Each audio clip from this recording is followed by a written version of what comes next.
Hi hi ஆசினி ஆர்ட்லேருந்து பேசுகிறோம். இது பார்த்தீங்கன்னா சிங்கிள் டாட்டு, ஒரே டாட்டு தான். யாருக்கும் ப்ளவுஸ் தைக்க தெரியல அப்படின்னா அவங்க கூட தைக்கலாம். இவ்வளோ ஃபிட்டிங்காக ஒரே டாட்டு தான்.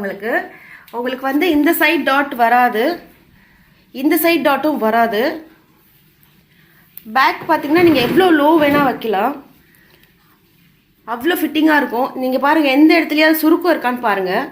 நல்ல பேக் வந்து அப்படியே உட்காந்துருக்கு. இது வந்து ஃப்ரண்ட்டு, இது வந்து வி நெக் வச்சுருக்கோம். வி நெக் வச்சு நம்ம வந்து ஷோல்டர் வந்து இந்த மாதிரி கட் பண்ணி எடுத்துருக்கோம். இங்கேயும் பார்த்தீங்கன்னா ஃபுல்லாக டாட்டே இருக்காது. உங்களுக்கு இந்த ஏரியாலாம் பார்த்தீங்கன்னா டாட்டே இருக்காது, சிங்கிள் டாட் மட்டும்தான். இது பார்த்தீங்கன்னா 38. மேலே வந்து நான் ஃபஸ்ட்டு காட்ட வந்து வி நெக்கு. இங்கே பார்த்தீங்களா, எங்கேயாவது டாட் இருக்கான்னு பாருங்கள். எங்கேயுமே டாட் இருக்காது. இங்கே ஒரே ஒரு டாட் மட்டும் தான் வச்சுருப்பேன் நான். அது நான் தச்சு வச்சுருக்கேன் பாருங்கள். எங்கேயாவது டாட்